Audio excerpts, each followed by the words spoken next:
ಊಟಿಗೆ ಹೋಗುವ ದಾರಿಯಲ್ಲಿ 51 ಕಿಲೋಮೀಟ್ರ್ ಹಿಂದೆ ನಿಮಗೆ ನೋಡಿ ಅಡಲ್ಟ್ಗೆ 40 ರೂಪಾಯಿ, ಸ್ಟಿಲ್ ಕ್ಯಾಮ್ರಾ ಬಂದು ನಿಮಗೆ 60 ರೂಪೀಸ್. ಸೊ ಇಲ್ಲಿ ಕೊಡ್ತಾರೆ. ನಾನು ಕೂಡ ಟಿಕೆಟ್ ತಗೊಂಡಿದ್ದೀನಿ, ನೋಡ್ಬೋದು. ಈ ಒಂದು ಪಾಯಿಂಟ್ ಏನಿದೆ ನಿಮಗೆ ಊಟಿಗೆ ಹೋಗಬೇಕಾದ್ರೆ ಈ ಒಂದು ಪಾಯಿಂಟ್ ಸಿಗುತ್ತೆ ನಿಮಗೆ. ಇಲ್ಲೂ ಕೂಡ ಭಾಳಷ್ಟು ಜನ ವೀಕ್ಷಕರು ವೀಕ್ಷಣೆ ಮಾಡುವಂತಹ ಸ್ಥಳ ಸೂಜಿ ರಾಕ್ ವ್ಯೂ ಪಾಯಿಂಟ್ ಅಥವಾ ನೀಡಲ್ ರಾಕ್ ವ್ಯೂ ಪಾಯಿಂಟ್ ಅಂತ ಹೇಳಿ ಕರೀತಾರೆ. ನೋಡಿ ಈ ಪಾಯಿಂಟಲ್ಲಿ ಇದ್ದೀನಿ, ನೋಡ್ಬೋದು. ಎಲ್ಲರೂ ಕೂಡ ಹೋಗಿ ವಿಸಿಟ್ ಮಾಡ್ತಾಯಿದ್ದಾರೆ. ನಾನು ಟಿಕೆಟ್ ಕೌಂಟರ್ ಪಾಯಿಂಟಲ್ಲಿದ್ದೀನಿ. ಬನ್ನಿ ಹಾಗೆ ಮುಂದೆ ಹೋಗೋಣ ಸ್ನೇಹಿತರೆ. ಈ ಒಂದು ವ್ಯೂ ಪಾಯಿಂಟ್ ಏನಿದೆ ನೀಡಲ್ ರಾಕ್ ವ್ಯೂ ಪಾಯಿಂಟ್ ಅಂತ ಹೇಳಿ ಕರೀತಾರೆ. ನೋಡ್ಬೋದು, ಅಲ್ಲಿ ಬೋರ್ಡ್ ಇದೆ. ಬೆಳಗ್ಗೆ 7ರಿಂದ ಸಂಜೆ 5 ತನಕ ಈ ಒಂದು ಲೊಕೇಶನ್ ನಿಮಗೆ ಓಪನ್ ಇರುತ್ತೆ ಸ್ನೇಹಿತರೆ. ಗೂಡ್ಲೂರು ಊಟಿ ಏನಿದೆ ಆ ಒಂದು ವ್ಯೂ ಪಾಯಿಂಟ್ಗೆ ಹೋಗುವಂತಹ ಗೂಡ್ಲೂರಿಂದ ನೀವು ಊಟಿಗೆ ಹೋಗಬೇಕಾದ್ರೆ ಸುಮಾರು 51 ಕಿಲೋಮೀಟ್ರು ದೂರದ ಈ ಒಂದು ಭಾಗದಲ್ಲಿ ನಿಮಗೆ ಈ ಒಂದು ಲೊಕೇಶನ್ ಸಿಗುತ್ತೆ ನೋಡಲಿಕ್ಕೆ. ಬನ್ನಿ ಹೀಗೆ ಮುಂದೆ ಹೋಗಬೇಕು. ನೀಡಲ್ ರಾಕ್ ವ್ಯೂ ಪಾಯಿಂಟ್ ಊಟಿಗೆ ಹೋಗಬೇಕಾದ್ರೆ ನೀವು ಮೊದಲನೇ ಲೊಕೇಶನ್ ಅಂತ ಹೇಳ್ಬೋದು. ನೋಡಿ, ಇಲ್ಲಿ ಟಿಕೆಟನ್ನು ಕೊಟ್ಟು ನೀವು ಮುಂದೆ ಹೋಗಬೇಕು ಸ್ನೇಹಿತರೆ. ಬನ್ನಿ ಹೋಗೋಣ. ಹೇಗಿದೆ ಈ ಒಂದು ವ್ಯೂ ಪಾಯಿಂಟ್ ಅದನ್ನು ಕೂಡ ನೋಡೋಣ. ಮೇಲುಗಡೆ ಹತ್ತಿ ಹೋಗಬೇಕು ಅಂತ ಕಾಣಿಸುತ್ತೆ. ಸೊ ಹೋಗೋ ದಾರಿಯಲ್ಲಿ ನಿಮ್ಗೆ ಇಲ್ಲೇ ಟಾಯ್ಲೆಟ್ ರೂಮ್ ಸಿಗುತ್ತೆ, ನೀವು ಯೂಸ್ ಮಾಡ್ಬೋದು. ನಾನು ಇವತ್ತು ಭೇಟಿ ನೀಡಿರುವಂತಹ ಸ್ಥಳ ಏನಿದೆ ಇದು ಗೂಡ್ಲೂರು ಟು ಊಟಿಗೆ ಹೋಗುವಂತಹ ರಸ್ತೆ ಮಾರ್ಗದಲ್ಲಿ ಸಿಗುವಂತಹ ಒಂದು ಪ್ರವಾಸಿ ಸ್ಥಾನವಾಗಿದೆ ವೀಕ್ಷಕರೇ. ಗೂಡ್ಲೂರಿಂದ ಸುಮಾರು 8 ಕಿಲೋಮೀಟರ್ ದೂರದಲ್ಲಿದೆ ಅಂತ ಹೇಳ್ಬೋದು. ನೋಡಿ, ಇದನ್ನು ನೀಡಲ್ ರಾಕ್ ವ್ಯೂ ಪಾಯಿಂಟ್ ಅಥವಾ ಸೂಜಿ ಬೆಟ್ಟ ಅಂತ ಕರೀತಾರೆ. ಈ ಬೆಟ್ಟವು ದೂರದಿಂದ ನೋಡಲು ಸೂಜಿಯ ಆಕಾರದಲ್ಲಿ ಕಾಣುವುದರಿಂದ ಈ ಹೆಸರು ಬಂದಿದೆ ಅಂತ ಹೇಳ್ಬೋದು. ಈ ವೀಕ್ಷಣಾ ವೇದಿಕೆಯು ಅದರ ಹೆಸರನ್ನು ಅದರ ವಿಚಿತ್ರವಾದ ಶಂಕುವಿನ ಆಕಾರದ ಸೂಜಿಯಂತಹ ರಚನೆಯಿಂದ ಪಡೆದುಕೊಂಡಿದೆ ಅಂತ ಹೇಳ್ಬೋದು. ಇದು ನೋಡುವಂತಹ ವೀಕ್ಷಕರಿಗೆ ಎತ್ತರದ ಬಂಡೆಯ ಚೂಪಾದ ಅಂಚಿನಲ್ಲಿ ನಿಂತಿರುವಂತೆ ಭಾಸವಾಗುತ್ತದೆ. ಇದು ಗೂಡ್ಲೂರು ರಾಷ್ಟ್ರೀಯ ಹೆದ್ದಾರಿ 181ರಲ್ಲಿದೆ. ಇದನ್ನು ಸ್ಥಳೀಯರು ಹೂಸಿಮಲೆ ಅಂತಲೂ ಕೂಡ ಕರೀತಾರೆ. ಈ ಹೆಸರಿನ ಮೂಲವನ್ನು ನೋಡೋದಾದರೆ ಆಕಾಶದತ್ತ ಚಾಚಿರುವ ಬೃಹತ್ ಬಂಡೆಯ ರಚನೆಯನ್ನು ಹೊಂದಿರುವಂತಹ ಕಾರಣ ನೀಡಲ್ ರಾಕ್ ಅಥವಾ ಸೂಜಿ ಬೆಟ್ಟ ಎಂದು ಇದನ್ನು ಕರೆಯಲ್ಪಟ್ಟಿದೆ.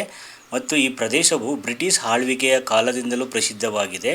ಬ್ರಿಟಿಷರು ನೀಲಗಿರಿ ಬೆಟ್ಟಗಳನ್ನು ತಮ್ಮ ಬೇಸಿಗೆಯ ಬಿಡಾರವನ್ನಾಗಿ ಬಳಸುತ್ತಿದ್ದಾಗ ಈ ವ್ಯೂ ಪಾಯಿಂಟ್ ಪ್ರಮುಖ ಪ್ರವಾಸಿ ತಾಣವಾಗಿ ಗುರುತಿಸಲ್ಪಟ್ಟಿತು ಎಂದು ಹೇಳಬಹುದು.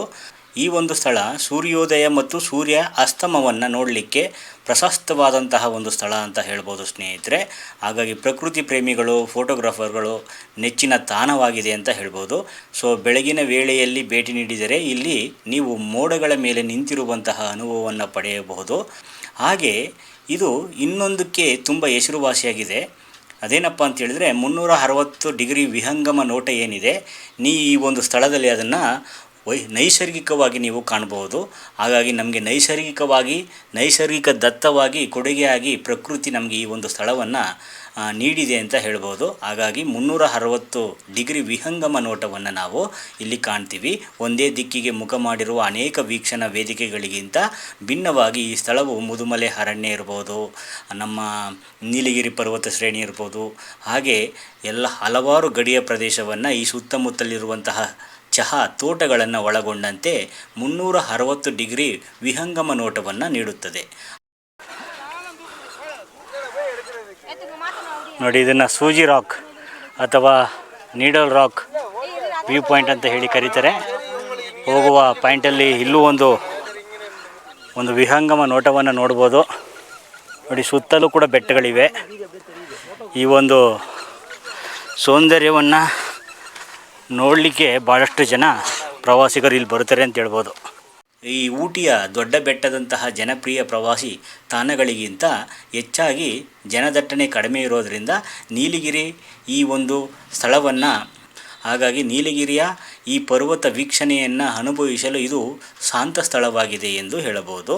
ಬೆಳಗ್ಗೆ ಭೇಟಿ ನೀಡೋದು ಉತ್ತಮ, ಏಕೆಂದರೆ ಈ ಸಮಯದಲ್ಲಿ ಕಣಿವೆ ಹೆಚ್ಚಾಗಿ ಮಂಜಿನಿಂದ ತುಂಬಿರುತ್ತದೆ. ಅದರ ಎತ್ತರ ಬಂದು ಸುಮಾರು 1111 ಮೀಟರ್ ಎತ್ತರ ಅಂತ ಹೇಳ್ಬೋದು. ಹಾಗಾಗಿ ನೀವು ಆಗಾಗ್ಗೆ ಶಿಖರದಲ್ಲಿ ನಿಂತು ಹಾದು ಹೋಗುವ ಮೋಡಗಳಂತೆಯೇ ಅದೇ ಮಟ್ಟದಲ್ಲಿ ನೀವು ನಿಮ್ಮನ್ನು ಕಂಡುಕೊಳ್ಳಬಹುದು.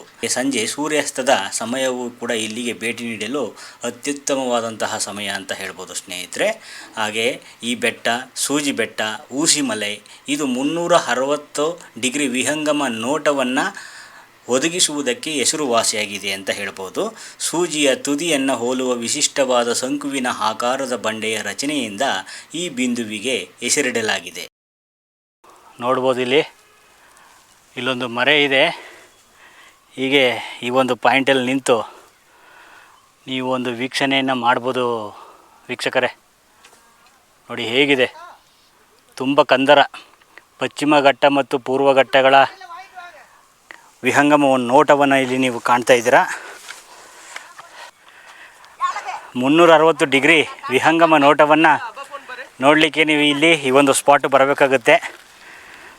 360 ಡಿಗ್ರಿ ಏನಿದೆ ಆ ಒಂದು ವ್ಯೂ ಪಾಯಿಂಟಲ್ಲಿ ನೀವು ಎಲ್ಲ ಸುತ್ತಲೂ ಕೂಡ ನೋಡ್ಬೋದು. ಮುದುಮಲೆ ಅರಣ್ಯ ಕ್ಷೇತ್ರ, ಇಲ್ಲೇ ನಮ್ಮ ಕಣಿವೆ ಬೆಟ್ಟ, ಹೀಗೆ ಎಲ್ಲ ಥರದ ಒಂದು ವಿಹಂಗಮ ನೋಟವನ್ನು ನೋಡಲಿಕ್ಕೆ ಇರುವಂತಹ ಒಂದು ಪ್ರಸಿದ್ಧವಾದ ಪ್ರವಾಸಿ ತಾಣ ಅಂತ ಹೇಳ್ಬೋದು. ನಾನು ಹಿಂದೆ ನೋಡ್ಬೋದು ಸುತ್ತಲೂ ಇದೆ. ಇನ್ನು ನಾನು ಮೇಲ್ಭಾಗ ಏನಿದೆ ಅಲ್ಲಿಗೆ ಹೋಗಿಲ್ಲ. ಬನ್ನಿ ಹೋಗೋಣ. ಈ ಒಂದು ವೀಕ್ಷಣಾ ಸ್ಥಳವನ್ನು ನಾವು ತಲುಪಲು ಸಣ್ಣ ಪ್ರಮಾಣದ ಚಾರಣವನ್ನು ಮಾಡಬೇಕಾಗುತ್ತೆ. ವಾಹನ ನಿಲುಗಡೆಯಿಂದ ಸುಮಾರು 1 ಕಿಲೋಮೀಟರ್ ಎತ್ತರಕ್ಕೆ ನಡಿಗೆಯ ಮೂಲಕ ಹೋಗಬೇಕು. ಇದು ಛಾಯಾಗ್ರಹಣಕ್ಕೆ ಮತ್ತು ಶಾಂತಿಯುತ ಸಮಯವನ್ನು ಕಳೆಯಲು ಸೂಕ್ತವಾದ ಸ್ಥಳವಾಗಿದೆ. ಹಾಗೆ ಈ ಬೆಟ್ಟವನ್ನು ಸ್ಲೀಪಿಂಗ್ ಲೇಡಿ ಬೆಟ್ಟ ಅಂತಲೂ ಕೂಡ ಕರೀತಾರೆ. ಮಲಗಿರುವ ಸುಂದರಿ ಅಥವಾ ಸ್ಲೀಪಿಂಗ್ ಲೇಡಿ ಹಿಲ್ ಅನ್ನುವಂತಹ ಹೆಸರಿನಿಂದಲೂ ಕೂಡ ಕರೀತಾರೆ. ಈ ಬೆಟ್ಟದ ಶ್ರೇಣಿಯನ್ನು ದೂರದಿಂದ ನೋಡಿದಾಗ ಒಬ್ಬ ಮಹಿಳೆ ಕೂದಲು ಬಿಟ್ಟು ಆಕಾಶದ ಕಡೆ ಮುಖ ಮಾಡಿ ಮಲಗಿರುವಂತೆ ಕಾಣಿಸುತ್ತಾಳೆ. ಈ 3 ರಾಜ್ಯಗಳ ಗಡಿಗಳನ್ನು ಕೂಡ ಕಾಣಬಹುದು ನಾವು ಇಲ್ಲಿಂದ. ಹಾಗಾಗಿ ಭೇಟಿ ನೀಡಲು ಉತ್ತಮ ಸಮಯ ಅಕ್ಟೋಬರ್ನಿಂದ ಮಾರ್ಚ್. ಸಾಮಾನ್ಯವಾಗಿ ನಾವು ಇಲ್ಲಿ ಭೇಟಿ ಕೊಡ್ಬೋದು. ಗಮನಿಸಿ ಸ್ವಲ್ಪ. ಸೊ ಹೋಗ್ತಾಯಿದ್ರೆ ನಿಜಲ್ಲೂ ಕೂಡ ಖುಷಿ ಆಗ್ತಾಯಿದೆ, ಹಾಗೆ ಮಜನೂ ಕೂಡ ಕೊಡ್ತಾಯಿದೆ. ಫ್ರಾಗ್ ಹಿಲ್, ಇಲ್ಲಿ ನಿಮಗೆ ಫ್ರಾಗ್ ಹಿಲ್, ಕೋಕಲ್ ಹಿಲ್, ರಾಕ್ವುಡ್ ಹಿಲ್ ಮತ್ತು ಸಿಲ್ವರ್ ಕ್ಲೋಡ್ ಟೀ ಎಸ್ಟೇಟ್ಗಳನ್ನು ಮುಂದೆ ಕಾಣ್ಬೋದು ಅಂತ ಹೇಳ್ತಾರೆ. ಮತ್ತು ನಿಮಗೆ ಸಮಯ ಬಂದು ಬೆಳಗ್ಗೆ ಮತ್ತು ಸಂಜೆ ಇದನ್ನು ನೋಡಲಿಕ್ಕೆ ತುಂಬ ಸೊಗಸಾಗಿರುತ್ತೆ ಅಂತ ಹೇಳಲಾಗುತ್ತೆ ಸ್ನೇಹಿತರೆ. ಬನ್ನಿ ಹೋಗೋಣ.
ನೋಡಿ ಆ ಒಂದು ಸ್ಥಳದಲ್ಲಿ ಮುಂದೆ ಹೋಗ್ತಾ ಇದ್ದೀನಿ. ಮುಂದೆ ನಿಮಗೆ ಇದಲ್ಲದೆ ನೆಕ್ಸ್ಟು ನಿಮಗೆ ಪೈಕರ ಬೋಟ್ ಹೌಸ್ ಸಿಗುತ್ತೆ, ಆಮೇಲೆ ಪೈಕರ ವಾಟರ್ ಫಾಲ್ ಸಿಗುತ್ತೆ. ಅದ್ರ ಮುಂದೆ ನಿಮಗೆ ವೆನ್ಲಾಕ್ ಡೌನ್ಸ್ ಅಂಥೇಳಿ 9th ಮೈಲ್ ಶೂಟಿಂಗ್ ಸ್ಪಾಟ್ ಸಿಗುತ್ತೆ. ಹಾಗೆ ಹೋಗ್ತಾ ಫೈನ್ ಫಾರೆಸ್ಟ್ ಅಂತೇಳಿ ಸಿಗುತ್ತೆ. ಹೀಗೆ ನೋಡ್ತಾ ನೀವು ಊಟಿಯ ಸಿಟಿಗೆ ನೀವು ಹೋಗ್ತೀರಾ ಅಂತ ಹೇಳ್ಬೋದು. ಮೊದಲು ನೀವೇನಾದರೂ ಊಟಿಗೆ ಬಂದರೆ ನೋಡಿ, ಈ ಒಂದು ಊಸಿಮಲೆ ಅಥವಾ ಸೂಜಿ ರಾಕ್ ವ್ಯೂ ಅಂತ ಏನು ಕರಿತೀವಿ. ಈ ಒಂದು ಪಾಯಿಂಟ್ ನಿಮಗೆ ನೋಡಲಿಕ್ಕೆ ಸಿಗುತ್ತೆ ವೀಕ್ಷಕರೇ. ನಾನು ಕೂಡ ಹೋಗ್ತಾ ಇದ್ದೀನಿ, ನೋಡ್ಬೋದು ಭಾಳಷ್ಟು ಜನ ವಿಸಿಟ್ ಮಾಡ್ತಾಯಿದ್ದಾರೆ. ಓಕೆ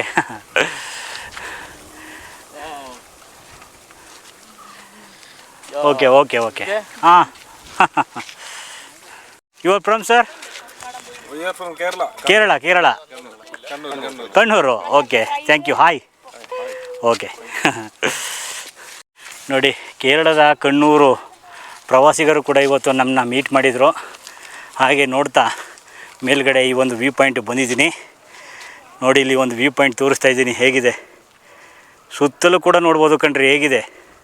ಈ ಒಂದು ವಿಹಂಗಮ ನೋಟ 360 ಡಿಗ್ರಿಯಲ್ಲಿ ನೀವು ನೋಡಿದ್ರೆ ಏನು ನೋಡ್ತಿರೋ ಅದನ್ನು ನೀವು ಪ್ರಕೃತಿ ದತ್ತವಾಗಿ ಇಲ್ಲಿ ಈ ಒಂದು ಪಾಯಿಂಟಲ್ಲಿ ನೋಡ್ಬೋದು. ನೀವು ಮೊಬೈಲೆಲ್ಲ 360 ಆ್ಯಂಗಲಲ್ಲಿ ಶೂಟ್ ಮಾಡ್ತಾ ಇರ್ತೀರ, ಆದರೆ ಪ್ರಕೃತಿನೇ ಇಲ್ಲಿ 360 ಆ್ಯಂಗಲಲ್ಲಿ ಈ ಒಂದು ವಿಹಂಗಮ ನೋಟವನ್ನು ಸೆರೆ ಹಿಡಲಿಕ್ಕೆ ಅವಕಾಶ ಮಾಡಿಕೊಟ್ಟಿದೆ. ಆ ಒಂದು ಪಾಯಿಂಟಲ್ಲಿದ್ದೀನಿ, ನೋಡ್ಬೋದು ನೀವು. ನೋಡಿ,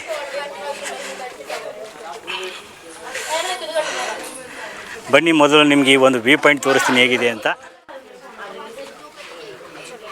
ನೋಡಿ, ಒಂದು ಕಡೆಯಿಂದ ತೋರಿಸ್ತಾ ಇದ್ದೀನಿ, ನೋಡ್ಬೋದು ನೀವು.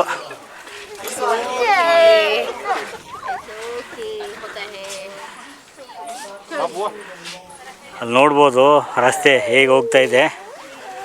ಭಾಳ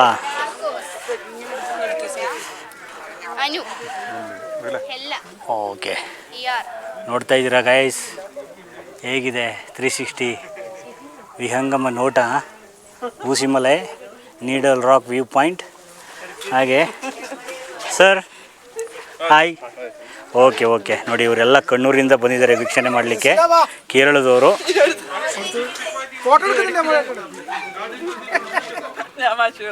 ನೋಡಿದ್ರಲ್ಲ, ಸುತ್ತಲೂ ಕೂಡ ನಿಮಗೆ ನೋಡಲಿಕ್ಕೆ ಈ ಒಂದು ಪಾಯಿಂಟು ಅದೇನೋ ಹೇಳಿ ಮಾಡಿಸಿದ ಹಾಗೆ ಅಂತ ಹೇಳ್ತಾರಲ್ಲ, ಅದೇ ಥರ ಇದೆ ಕಣ್ರಿ.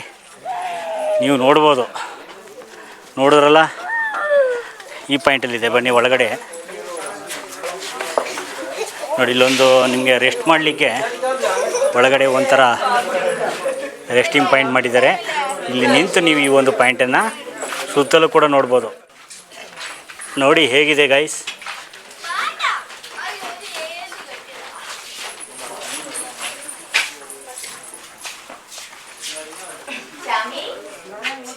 ನೀವಿಲ್ಲಿ ಗಮನಿಸ್ಬೋದು, ಒಂಥರ ಸೂಜಿ ಆಕಾರದ ಮುಂದೆ ನೋಡಿ, ಇಲ್ಲಿ ಬಂದು ಹೇಗೆ ಸೂಜಿಯ ಮೊನೆ ಕೊನೆಗೊಳ್ಳುತ್ತೋ ಅದೇ ಥರ ಹೆಂಡಾಗುತ್ತೆ.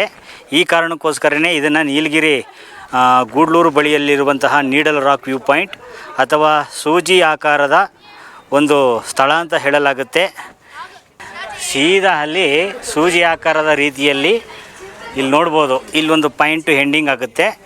ಮತ್ತು ಸೂಜಿ ಆಕಾರದ ಒಂದು ಬೆಟ್ಟದಲ್ಲಿ ಈ ಒಂದು ದೃಶ್ಯಾವಳಿಗಳನ್ನು ನೀವು ಕಣ್ಣು ತುಂಬ್ಕೋಬೋದು. ನೋಡಿ ಹೇಗಿದೆ. ಇಲ್ಲಿ ನಿಂತು ನೀವು ಸೂರ್ಯೋದಯ ಮತ್ತು ಸೂರ್ಯ ಅಸ್ತಮ ಎರಡನ್ನೂ ಕೂಡ ವೀಕ್ಷಣೆ ಮಾಡ್ಬೋದು. ಆ ಒಂದು ಪಾಯಿಂಟ್ ಕಂಡ್ರಿ, ಇದು ತುಂಬ ವಿರಳ ಅಂತ ಹೇಳ್ಬೋದು. ನೋಡಿದ್ರಲ್ಲ ಹೇಗೆ ಅನ್ನಿಸ್ತು ಗೈಸ್. ಸುತ್ತಲೂ ಕೂಡ ನನ್ನ ಹಿಂದೆ ಗೂಡ್ಲೂರ ಕಣಿವೆಗಳು, ನಮ್ಮ ನೀಲಗಿರಿ ಬೆಟ್ಟಗಳ ಒಂದು ಸಾಲು, ಮತ್ತು ಮುದುಮಲೆ, ಈ ಮುದುಮಲೆ ಅರಣ್ಯ, ಆ ಒಂದು ಬೆಟ್ಟಗಳ ಸಾಲುಗಳನ್ನು ಈ ಒಂದು ಪಾಯಿಂಟಲ್ಲಿ ನಿಂತು ನೀವು ನೋಡ್ಬೋದು. ಸೊ ನಮ್ಮ ಈ ಪ್ರಕೃತಿಯ ವಿಸ್ಮಯ ಅಂದರೆ ಈ ಒಂದು ನೀಡಲ್ ರಾಕ್ ವ್ಯೂ ಪಾಯಿಂಟ್ ಏನಿದೆ, ಈ ಒಂದು ಪಾಯಿಂಟಲ್ಲಿ ನೀವು ಸೂರ್ಯೋದಯ ಮತ್ತು ಸೂರ್ಯ ಅಸ್ತಮ ಎರಡನ್ನೂ ಕೂಡ ವೀಕ್ಷಣೆ ಮಾಡ್ಬೋದು. ಸಾಧ್ಯವಾದರೆ ಬೆಳಿಗ್ಗೆ ಅಥವಾ ಸಂಜೆ ಸೂರ್ಯ ಅಸ್ತಮ ಸಮಯ ಏನಿದೆ ಆ ಒಂದು ಟೈಮಲ್ಲಿ ನೀವು ಭೇಟಿ ಕೊಡ್ಬೋದು ಸ್ನೇಹಿತರೆ. ಕೊನೆಯದಾಗಿ ನೋಡ್ಕೊಳ್ಳಿ, ಇನ್ನೊಂದು ಸಲ ತೋರಿಸ್ತಾ ಇದ್ದೀನಿ.